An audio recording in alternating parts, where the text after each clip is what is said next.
오늘은 이스라엘이 아말렉과 전쟁한 것을 우리 함께 생각해보고 또 이 가운데서 나타난 하나님의 그러한 귀한 뜻을 같이 생각해보고자 합니다.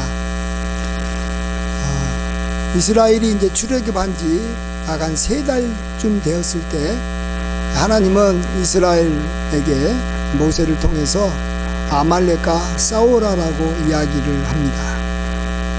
그러니까 이스라엘이 이제 처음으로 전쟁 같은 전쟁을 처음으로 해보는 겁니다. 그동안에는 자기들은 한 번도 싸워본 적이 없는 사람들입니다. 하나님께서 친히 애국 군대와 싸웠지 이스라엘 사람들은 싸워본 적이 없는 최초의 전쟁입니다.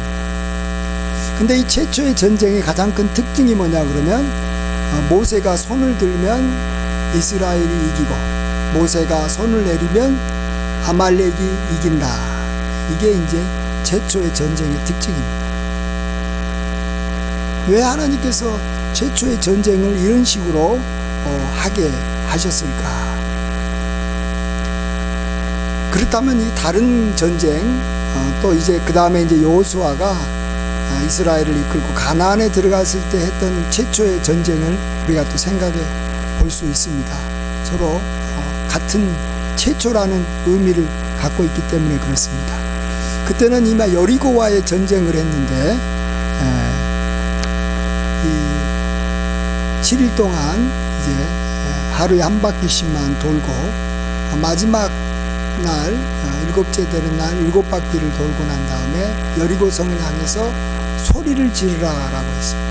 그럴 때 성벽이 와르르르 다 무너지고 견고한 성벽이 무너짐으로써 그냥 이스라엘은 들어가서 이렇게 노략질하고 이렇게 쉽게 점령을 할 수가 있었습니다. 자, 그러면 이런 식으로 전쟁을 했다면 정말 모세가 손을 들면 이기고 또 막 그 성을 향해서 막 함성을 지르면 성벽이 무너지는 그러한 방법으로 이겼다면 그 다음에는 이스라엘이 그런 식으로 전쟁을 하면 되지 않겠습니까? 그런데 그 다음에는 아주 평범하게 보통 사람들이 또 보통 군인들이 전쟁하듯이 그 다음부터는 총을 들고 이렇게 창을 들고 가서 직접 싸워서 이기고 또 이렇게 어떤 전쟁에서는 지기도 하고 아주 평범하게 전쟁을 하는 것을 보게 됩니다.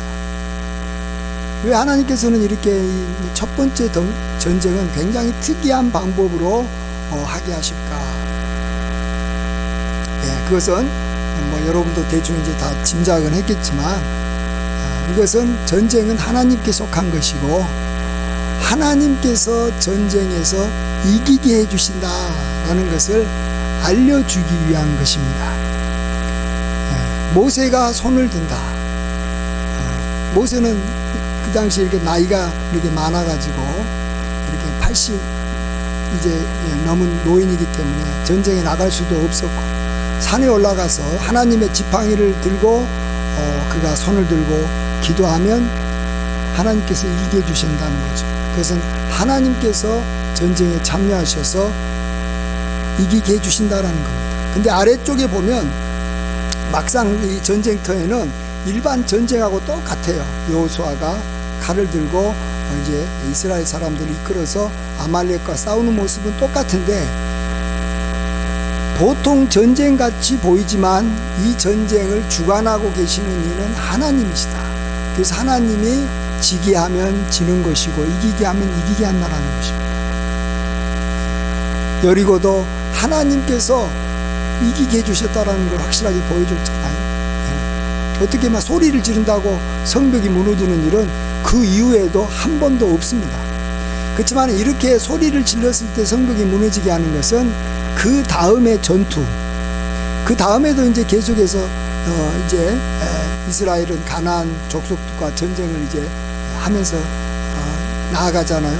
그럴 때는 정말로 일반적인 방법으로 전쟁을 했는데 그때 만일 이긴다면 하나님께서 이기해 주신 것이고 그때 만일 진다면 하나님께서 전쟁을 지게 해주셨다라는 고백을 하기 위한 겁니다. 이 전쟁이 나의 어떤 이 창이나 칼로 이긴 전쟁이 아니고 하나님께서 이기게 해주셨습니다라는 고백을, 앞으로도 전쟁이 계속해서 이어질 것인데 그 첫 번째 전쟁을 확실하게 하나님의 손에 의해서 이겼기 때문에 나머지 전쟁도 평범하게 하지만 믿음으로 하나님께서 이기셨습니다라고 고백을 하고 하나님께 영광을 돌리기 위한 것입니다.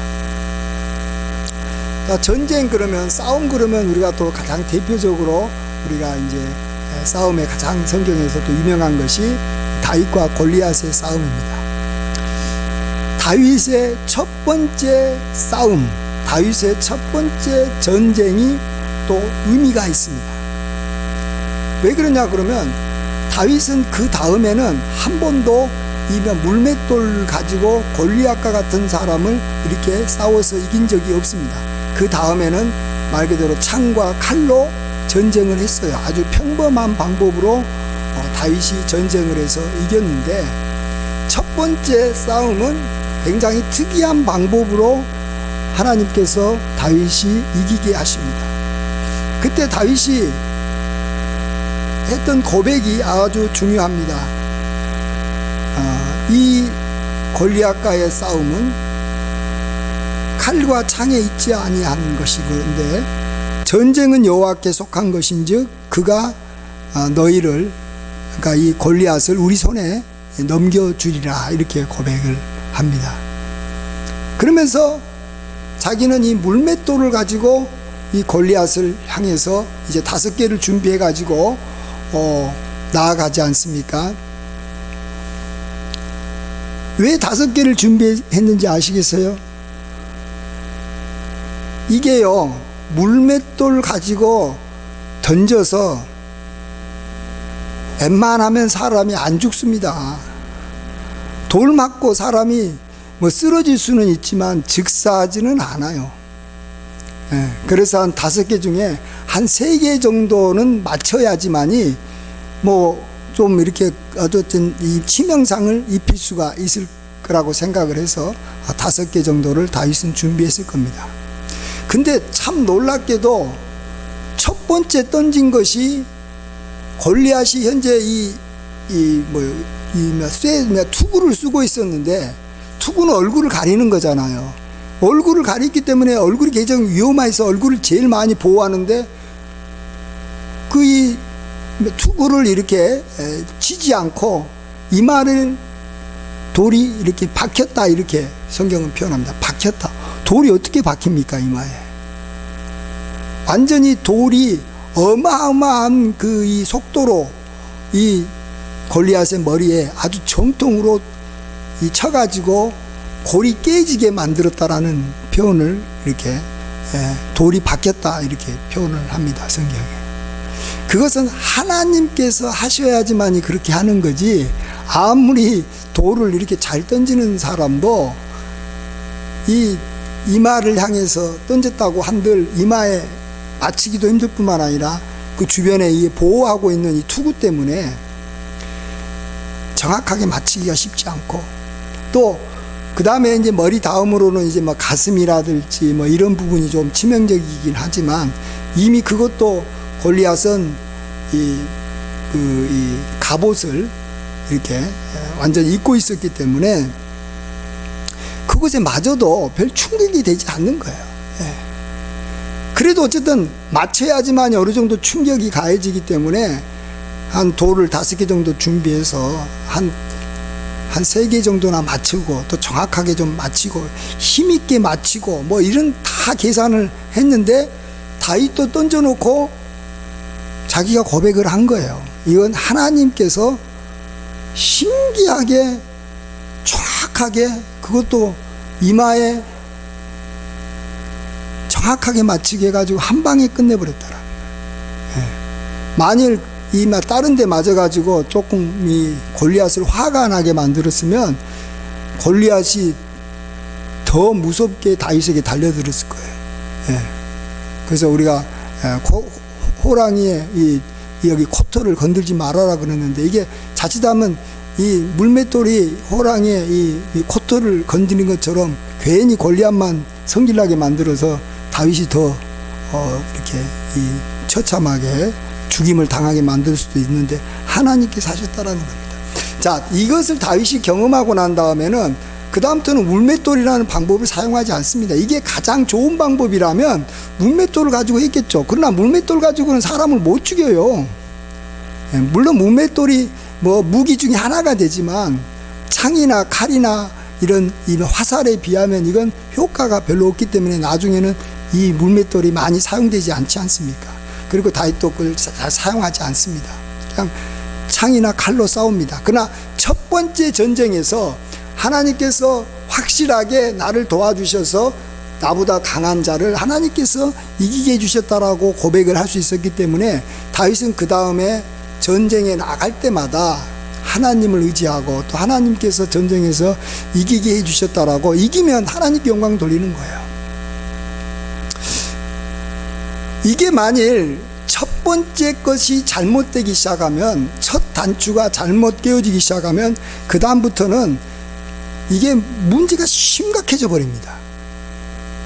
첫 번째 전쟁에서 하나님께서 도와주셨다는 걸 확실하게 믿고 고백하지 않으면 두 번째, 세 번째 전투에서 설령 하나님의 도움을 받아 이겼다 한들 하나님께 영광 돌리기가 쉽지 않고, 또 전쟁에서 이기면 이길수록 교만해지기 시작하고 자기 능력과 힘과 무기와 창을 준비하고 이런 쪽으로만 신경을 쓰지 하나님을 경외하고 하나님께 순종하는 삶, 이런 것에는 관심을 갖지 않는다는 것입니다.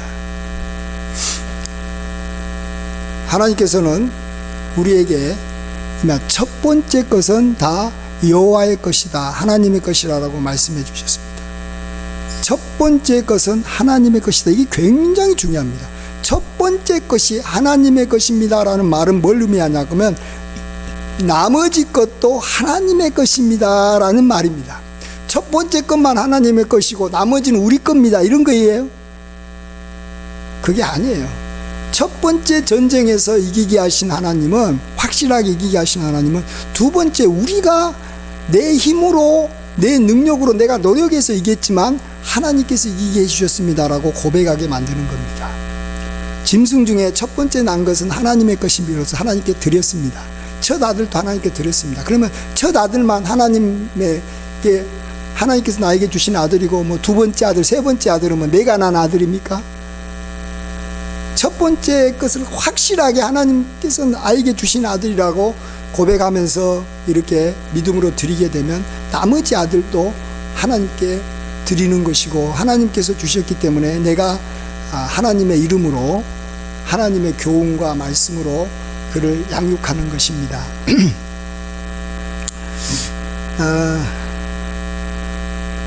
저희 교회에서 이 교회를 개척하게 되면 크게 두 가지가 제일 중요합니다. 하나는 이 경제적으로 이제 교회를 이렇게 유지하는 것이, 어떤 물질의 공급이 아주 중요합니다. 그 다음에 중요한 것은 이제 교회라는 곳 자체는 성도가 있어서 성도들에게 말씀을 전하는 곳이니까, 성도들이 함께하는 곳이니까 성도들이 교회에 이렇게 들어와서 성도의 수가 늘어나는 것이 개척교회에서는 뭐 핵심인 것이죠, 이 두 가지가.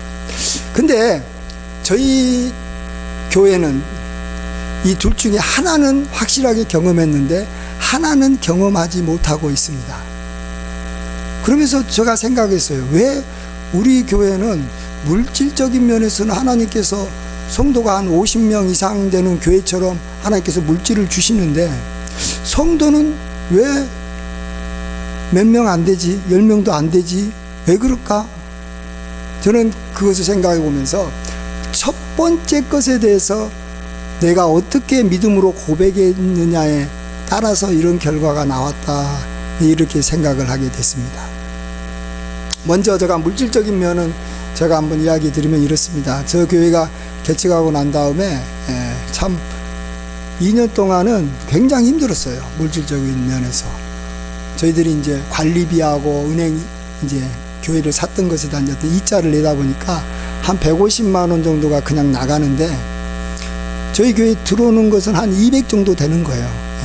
그러니까 뭐 생활비도 하고 뭐 교회 뭐 건축 뭐 이렇게 필요한 것들도 좀 사고 하다 보면 뭐 항상 마이너스예요. 그래서 이전에 이제 준비했던 돈들이 계속 2년 동안 나가다 보니까 이제 완전히 바닥이 나고 뭐 이렇게 해가지고는 교회가 운영이 안 되니까 눈 닫아야 될 상황인 거죠. 그럴 때 이제 명성교회 원로 목사님 찾아가서 좀 생활비 좀 지원 받을까 이런 생각도 했지만 하나님께서 그것을 못하게 계속 막으시더라고요. 평상시 때는 원로 목사님이 쉽게 찾아갈 수 있었는데 경제적인 부탁을 하러 갈 때는 이게 문이 그때마다 이렇게 막 닫혀가지고 만날 수도 없고 안 되는 거예요. 그런 상황에서 이제 제가 알고 있는 한 집사님이 저희 교회 이 한 부분을 706호 한 칸을 이렇게 자기가 사업하는데 이렇게 임대를 해주면 월말 70만 원씩 주겠다라고 이렇게 요청을 했습니다. 그래서 이제 수족관 사업을 하시는데 그래도 이제 월로 해가지고 한 70만 원 정도씩 들어오면 참 그래도 우리 교회가 좀 힘들어 죽겠는데 이제 곧 이런 식으로 했다가는 이제 교회 문 닫아야 되는데 70만 원 주겠다 그러니까 얼마나 좋아요. 그냥 이렇게 어차피 사람도 없으니까 그 이제 교육관으로 쓰려고 했던 것을 이제 임대해 줄까 이런 생각을 했습니다. 근데 저희 아내가 이것은 하나님의 성전인데 어떻게 임대를 하냐. 그곳에 어떤 장사하는 곳으로 이렇게 임대해 주면 안 된다. 그런 말을 해서 제가 믿음이 없었지만 아내의 말을 제가 받아들였습니다. 그래서 거절을 하고 그냥 나는 임대 안 하겠다. 그렇게 마음에 먹었습니다. 하나님께서 공급해 주시면 내가 사는 것이고 공급 안 하면은 뭐 교회 문 닫죠 뭐 그렇게 생각을 했습니다. 그리고 또 하나 제가 그때 이제 2년 정도 지났을 때 힘들었을 때 하나 또 다른 결정을 하는 게 뭐냐면 그때 제가 이제 개척하기 전에는 교회에다가 11조를 드렸었는데 개척하고 난 다음부터는 돈 들어온 게 뻔하고 또 돈도 제가 다 관리하기 때문에 이 11조를 드리지를 안 했어요. 11조를 드린다는 것에 대해서 생각을 잘 못했어요. 11조는 드려야 되는데 무슨 의미가 있나, 내가 내고 내가 받는다 이런 생각에서 안 하다가 아니다, 11조는 하나님께서 나에게 공급해 주신 것이라는 고백이라는 거죠. 이 돈이라는 것이 물질이 하나님께서 주셨다라는 것에 대한 고백이기 때문에 11조를 내가 하나님께 드리고 다시 또 내가 그걸 가지고 또 교회 관리비로 또 이렇게 사용해야 되겠다 이런 생각을 하고 진짜 그때부터 이제 정확하게 하나님 앞에 얼마나 하나님께서 공급해 주신 것이 이만한 액수입니다. 그렇기 때문에 그 중에서 10분의 1을 드립니다. 그러니까 10분의 1을 드리는 것이 중요한 게 아니라 이 나에게 들어온 한 달 동안 들어온 전체의 돈이 하나님께서 나에게 주신 것입니다라는 고백인 것입니다. 11조. 그래서 그런 마음으로 드렸더니 딱 그 다음 달부터는 진짜 지금까지 한 3년 가까이를 너무 풍성하게 주시는 거예요. 뭐 2배, 3배, 뭐 4배, 5배 뭐 하나님께서 막 부어주시는 거예요. 그래서 그 다음부터는 모든 물질은 하나님께서 주셨습니다. 하나님께서 주셨습니다라는 것을 지금 계속 고백하는 거예요. 지금은 어떤 방법으로 오냐 그러면 신비로운 방법으로 오는 게 아닙니다.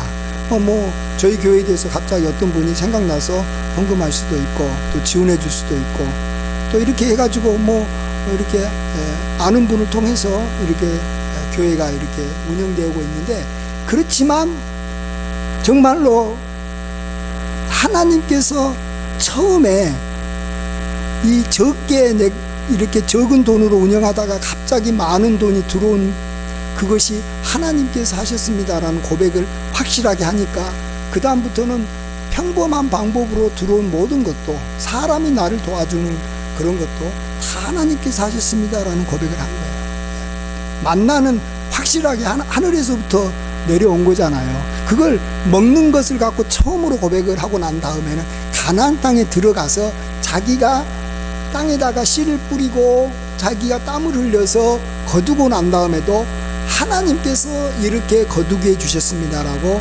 고백을 하는 거예요. 똑같은 거예요. 그러니까 첫 번째 것은 하나님의 것이다라는 것이 확실하게 경험돼야 된다라는 것입니다. 그래야지만 하나님께서 풍성하게 주시는 거예요. 왜?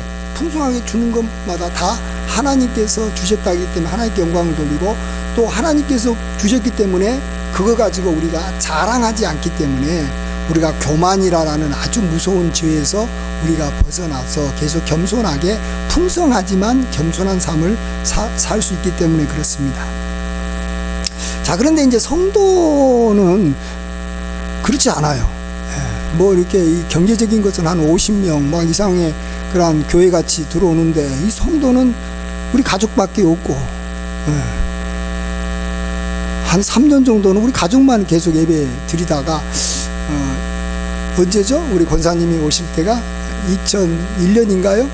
1년 전, 한 1년 조금, 1년 반 정도 됐는데, 그렇죠? 그때 이제, 한 권사님이 이제 우리 교회에 출석하게 됐습니다.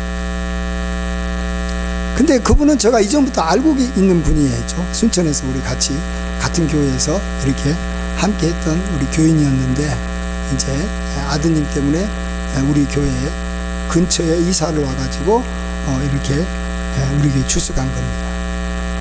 그래서 그분이 오시기 전에, 우리 권사님 오시기 전에 한 1년 정도는 계속 기다리고 있었죠. 권사님이 이쪽으로 이사 오신다 그러니까 언제쯤 오시나 하다가 1년 정도 기다리다가 오신 거예요. 저는 우리 권사님 우리 교회 온 것에 대해서 내가 아시는 분이 왔기 때문에 그냥 너무 자연스럽게 생각을 한 거예요. 근데 그것이 하나님께서는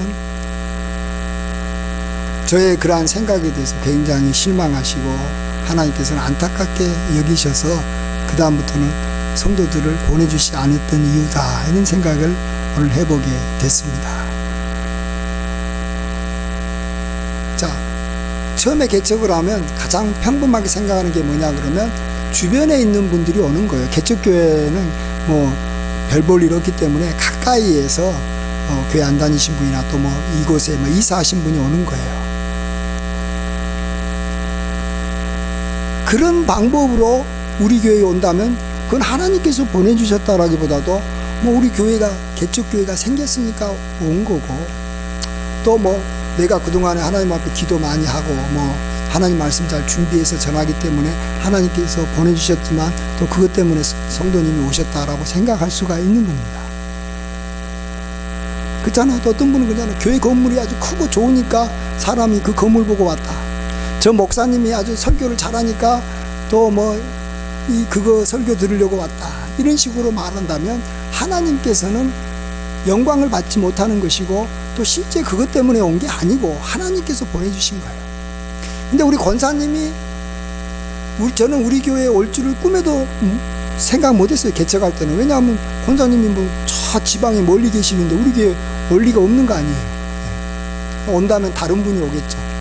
교회 가까이 있는 분. 근데 교회 개척하고 한 3년이 지났을 때 하나님께서 저 지방에 계신 분을 오게 해가지고 우리 교회에 오더니 지금도 계속해서 우리 교회에 이제 남아있을 수 있는 그런 상황으로 하나님께서 만들어주시고, 또 그분의 이렇게 남편도 우리 교회에 함께 출석하게 하고 또 손주도 오게 했습니다. 이것은 하나님께서 하신 거예요. 이걸 하나님께서 하신 거예요. 내가 아는 분이 온 거예요. 온 게 아니라는 거예요. 친척이 온 게 아니라는 거예요. 가족이기 때문에 그냥 어쩔 수 없이 참석한 게 아니라는 거예요. 물론 가족도 하나님께서 보내주셨다는 믿음을 가져야 되겠죠. 우리 아들도 당연히 우리 교회에 오는 줄 알았더만, 그가 군대에 가니까 우리 아들이 우리 가족들 이렇게 한 4명 이렇게 드리는데 한 명 빠져버리니까 3명만 드리는 거죠. 군대 가니면 또 못 오는 거예요. 또 무슨 일이 생겨서 뭐 어떤 해외로 가버린다 그러면 아들이라고 한다고 교회 오는 게 아니라는 거예요. 철저하게 믿음으로 이 교회에 누군가가 한 명이라도 온다면 그분은 하나님께서 보내주신 분입니다. 이 고백을 첫 번째 온 성도에게 해야지만이 그 다음에 주변에서 아주 가까운 데 사시는 분이 우리 교회에 와도 교회가 가까워서 온 게 아니고 하나님께서 보내주셨습니다라고 고백하고 하나님께 영광과 감사를 올릴 수가 있는 것입니다. 그래서 하나님께서 첫 번째 사건, 첫 번째 인물, 첫 번째 전쟁, 첫 번째 재물, 요것에 굉장히 관심이 많다라는 겁니다. 그래서 하나님은 처음 것은 다 여호와의 것, 나의 것이다라 그렇게 고백함으로 나머지 것도 아주 평범하게 우리에게 주어진다고 한다 할지라도 우리가 믿음의 눈으로 하나님을 인정하라라는 것입니다. 너는 범사의 여호와를 인정하라. 그래야만 그가 내 길을 지도하시리라. 평범한 것을 하나님께서 하셨다라고 인정하려고 한다면 하나님께서 특별하게 역사하신 걸 통해서 확실하게 하나님께서 역사하셨다라는 것을 그걸 보고 고백을 해야 되는 것입니다. 확실하게 믿음으로. 이 건강도 마찬가지입니다. 여러분, 나는 왜 이렇게 건강에 계속 문제가 생기지? 이제는 병원에 안 가고 기도만 하는 방법으로 어떻게 해가지고 병을 치료해 볼까? 어떤 사람은 계속해서 건강 주시는데 왜 나는 자꾸 병 걸렸다가 다시 또 나왔다가 또 웬만하면 또 병 걸리고 이게 또 병 걸리는데 또 빨리 또 낫지도 않고 또 오래 가나? 여러분, 하나님께서 확실하게 나의 병을 고쳐주셨다라는 어떤 경험이 있습니까? 그리고 그것을 끝까지 붙잡고 있습니까? 하나님께서 여러분에게 기적적으로 병을 고쳐준 일이 있었을 수도 있고 없을 수도 있을 거예요. 그러나 있었다라면 그것을 인정을 해야 돼요. 그리고 그것을 인정하고 그 다음에는 병원에서 고침을 받든 약을 먹고 고침을 받든 이것은 하나님께서 내게 고쳐주셨습니다라고 고백을 할 수가 있어야 되는 것입니다. 그렇지 않으면요, 확실하게 하나님께서 나의 병을 고쳐주셨다라는 어떤 고백을 할 때까지 계속 병이 생기는 거예요. 또 병도 안 낫는 거예요. 김삼환 목사님은 하나님께서 병 고쳐주신 것에 대해서 전혀 믿지 않고 그런 것들은 정말 이렇게 미신이다 생각을 하셨던 분입니다. 그래서 자기는 절대 이 성도들이 아무리 아파도 이 치유를 위해서 기도한 적이 없었습니다. 그러다가 그가 한 번은 너무 고통스럽게 폐병으로 거의 죽을 상황이 되니까 친구가 그래도 하나님께 기도 한번 해봐라. 그러니까 자기가 그 말을 듣고 자기가 처음으로 하나님 앞에 자기 병을 위해서 기도를 했답니다. 얼마나 자기 의가 강하신 분인지 몰라요. 그냥 너무 아픕니다. 그래도 어쨌든 너무 아픕니다. 아주 젊은 나이에 이게 다른 사람들은 이렇게 산에 같이 가도 자기는 산 밑에만 이렇게 짐을 꾸리고 다른 사람 산에 올라간 분들 짐을 이렇게 지키는 일만 했지 산에 올라갈 만한 힘이 없을 정도로 허약했습니다. 그러다가 하나님 앞에 친구의 말을 듣고 기도했는데 손을 들고 하나님 앞에 기도하는데 하루는 정말 하늘로부터 이렇게 빛이 이 양손을 통해서 자기 몸에 이렇게 임하는 것을 그가 체험을 하고 그러면서 자기의 폐병이 다 낫고 또 자기 아내와 자녀들 폐병까지 다 한꺼번에 다 나아가지고 그동안에 이 먹었던 약이나 주사병 다 휴지통에 버린 경험을 했습니다. 하나님께서 확실하게 내 병을 고쳐주셨다라는 거예요. 그 경험을 하고 나니까 그 다음부터는 하나님께서 병을 고치신다. 그래서 약을 웬만하면 안 먹지만 약을 먹어서 나도 하나님께서 고쳐주셨다라고 고백하고 약을 안 먹고 나면 더더욱더 하나님께서 고쳐주셨다고 고백을 하고 또 웬만하게 병이 있어도 신경도 안 쓰는 거예요. 네. 언젠가 하나님께서 이 병이 필요 없을 때가 되면 다 낫게 해주실 때가 되니까 그냥 병을 5년 동안 갖고 있든 10년 동안 갖고 있든 신경도 안 쓰고 살아간다는 거예요. 너무 민감하지 않게 됐다는 거예요. 왜? 병은 하나님께서 다스리고 하나님 손에 있다라는 거예요. 이런 고백은 그 전에 첫 번째 그 체험을 하기 전과 후가 너무 다르잖아요. 보통 사람들은 그냥 하나님께서 병 고쳐 주시겠지 막연하게 생각하고 기도해요. 근데 이 원로 목사님은 아예 처음부터 그분은 하나님께서 안 고쳐준다고 생각하고 한 번도 병을 위해서 기도도 안 했다라는 걸 믿는 사람인데, 성경에도 나와 있는데 그것은 성경 시대, 예수님 시대나 그렇게 했지 지금 시대에 무슨 병을 고쳐주냐 이렇게 생각을 했다라는 거예요. 그렇지만 하나님께서 자기에게 이렇게 두 손을 들고 있을 때 빛이 임해서 온 몸이 깨끗해지는 경험하고 난 다음부터는, 그 다음부터는 그것을 늘 기억하고 있으니까 병이라는 것은 하나님께 속했다라는 것입니다. 그래서 계속 그렇게 정말로 병으로부터 굉장히 자유로워. 뭐 걸려도 괜찮고 안 걸려도 괜찮고, 코로나가 오든지 말든지 신기하죠. 저도 요즘은 여기 물질에 대해서는 굉장히 자유롭습니다. 제가 이렇게 자유로운 적이 없어요, 물질이. 얼마 전에 제가 한 2주 넘게 해외여행도 다녀오지 않았습니까? 무슨 코로나 시대 때 개척교회 목사가 해외를 갔다가 2주 넘게 또 가족이 전체가 다 다녀온다는 건 꿈도 못 꾸는 일인데 하나님께서 다 해주시는 거예요. 저는 그 분야에 대해서는 믿음이 확실하게 생겼어요. 그러니까 뭐 물질에 대해서는 손 하나 까딱 안 하고 모든 것을 하나님께 영광을 돌립니다. 그러니까 하나님은 어떤 분야이든 간에 모든 것이 하나님의로 말미암아 이루어졌습니다라는 고백을 계속 듣기를 원하십니다. 사업가도 반드시 돈 버는 게 목적이 아니라 하나님께서 내 사업의 주인이시고 하나님께서 이렇게 확실하게 하나님이 도와주십니다라는 첫 번째 경험을 하고 그 첫 번째 것을 하나님 앞에 온전히 드리게 되면 그 나머지 사업은 하나님께서 다 이끌어 가시는데 그게 평범하게 이끌어 갈 겁니다.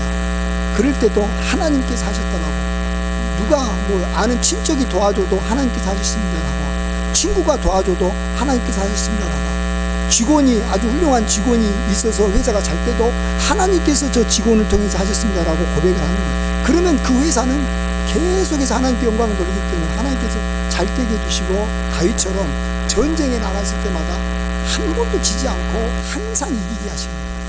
그럼 이길 때마다 하나님께만 영광 돌리지 결코 그걸로 인해서 교만하지 않기 때문에.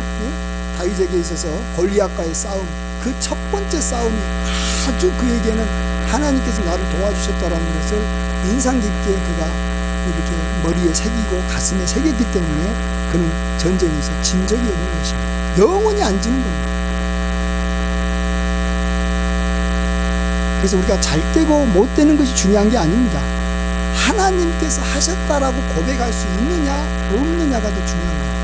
우리가 늘 고백하듯이 하나님께 영광을 돌릴 수 있느냐 영광을 돌리지 못하느냐, 여기에서 우리의 승부가 결정되는 것이고, 그 승부는 첫 번째 것을 어떻게 해석하고 어떻게 우리가 받아들이느냐, 하나님께서 도와주셨던 첫 번째 사건을 어떻게 고백하고 그걸 끝까지 유지하느냐, 요게 우리가 정말 하나님으로부터 평생 일평생 도움을 받으며 은혜를 입으며 살아가는 비결인 줄 믿습니다. 아멘. 오늘 두 가지를 해야 되는데 오늘 여기 한 가지만 하고 두 가지를 하게 되면 좀 더 헷갈릴 것 같아서 앞에 있던 교훈이 너무 중요해서 오늘은 여기까지만 하고 마치겠습니다. 우리 함께 기도하겠습니다. 처음 것이 하나님의 것임을 고백합니다. 첫 아들이 하나님의 것이기에 둘째 아들, 셋째 아들도 당연히 하나님의 것임을 고백합니다.